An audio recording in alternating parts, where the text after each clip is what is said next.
Assalamualaikum warahmatullahi wabarakatuh. Perkenalkan, nama saya Indra Permana dari SMA Negeri 1 Lema Abang, Kabupaten Cirebon, calon guru penggerak angkatan 7. Baik, di sini saya akan menjelaskan koneksi antar materi, yaitu berupa kesimpulan dan refleksi pemikiran Ki Hajar Dewantara modul 1.1. Filosofi pemikiran Ki Hajar Dewantara. Menurut Ki Hajar Dewantara, mendidik dan mengajar adalah proses memanusiakan manusia, sehingga harus memerdekakan manusia dan segala aspek kehidupan, baik secara fisik, mental, jasmani, dan rohani. Pemikiran Ki Hajar Dewantara tersebut dapat memberikan suatu kebebasan berpikir kepada peserta didik untuk mengembangkan kreativitas yang ada pada dirinya sesuai dengan penerapan kurikulum Merdeka Belajar sebagai dasar pembentukan moral abad 21. Adapun pemikiran Ki Hajar Dewantara yang masih relevan hingga saat ini yaitu ada 4 poin. Yang pertama, prinsip kepemimpinan sebagai seorang guru atau yang dikenal dengan trilogi pendidikan. Kemudian yang kedua, sistem Among. Yang ketiga, kodrat alam dan kodrat zaman. Dan yang keempat, budi pekerti. Yuk kita bahas satu persatu.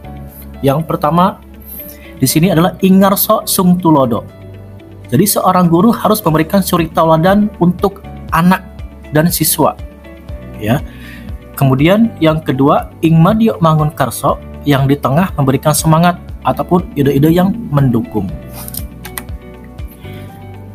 Kemudian yang ketiga, Tuturi Handayani, seorang guru harus memberikan motivasi ataupun dorongan dukungan kepada siswa-siswinya. Yang kedua, sistem Among. Sistem Among memberikan kesempatan seluas-luasnya pada kemandirian siswa. Peserta didik didorong untuk mengembangkan disiplin diri yang sejati melalui pengalaman, pemahaman, dan upaya sendiri. Yang terpenting adalah menjaga agar kesempatan ini tidak membahayakan si anak atau mengancam keselamatan orang lain. Yang selanjutnya adalah kodrat alam dan kodrat zaman. Kodrat alam. Kodrat alam diartikan sebagai lingkungan alam, tempat peserta didik berada, baik kultur budaya maupun kondisi alam geografisnya. Kodrat alam berhubung juga dengan karakter dasar anak. Ada anak yang disiplin, bertanggung jawab, rajin, jujur, malas, pemalu, penakut, pasif, dan sebagainya.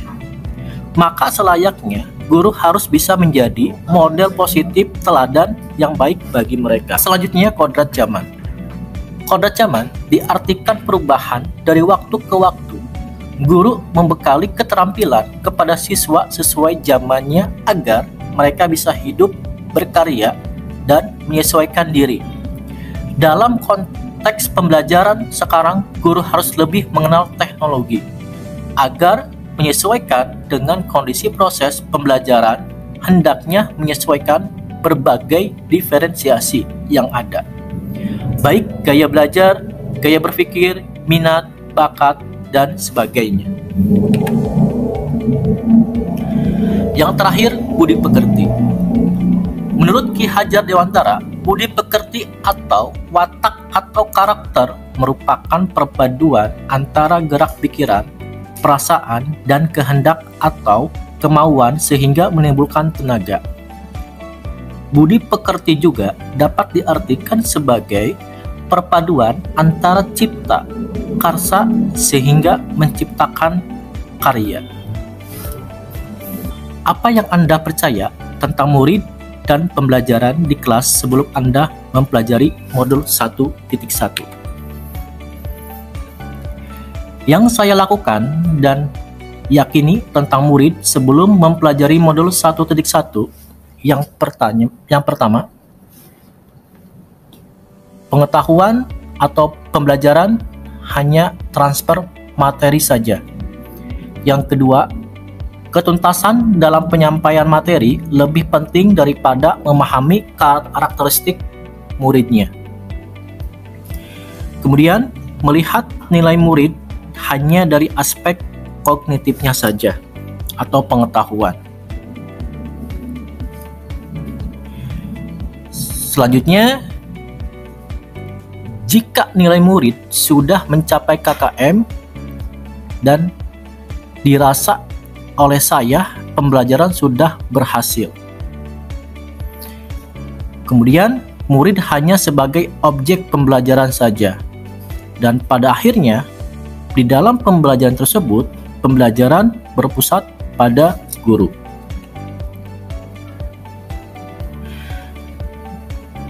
Kemudian, yang saya yakini selanjutnya adalah menyamaratakan cara mendidik kepada semua murid.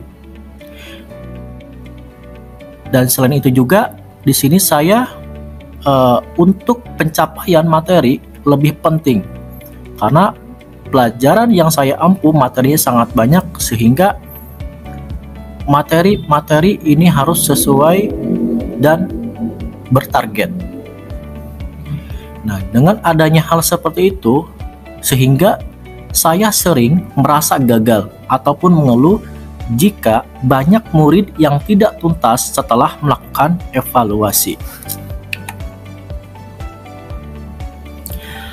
Apa yang berubah dari pemikiran atau perilaku Anda setelah mempelajari modul ini? Setelah saya mempelajari modul 1.1 tentang pemikiran Ki Hajar Dewantara, saya menyadari bahwa apa yang saya pikirkan dan saya lakukan selama ini kurang tepat. Nah, di sini setelah mempelajari modul 1.1, saya menyadari seharusnya melakukan pembelajaran secara menyeluruh ya terhadap seluruh siswa. Yang kedua, pembelajaran berpusat pada siswa, sehingga murid sebagai subjek pembelajaran, bukan lagi sebagai objek pembelajaran, ya, atau dikenal dengan study center. Selanjutnya, guru sebagai fasilitator pembelajaran, yaitu guru menuntut potensi yang ada pada siswanya, sehingga potensi-potensi siswa ini bisa dieksplor. Kemudian, selanjutnya, berikan kesempatan murid untuk tumbuh dan berkembang sesuai dengan kodratnya.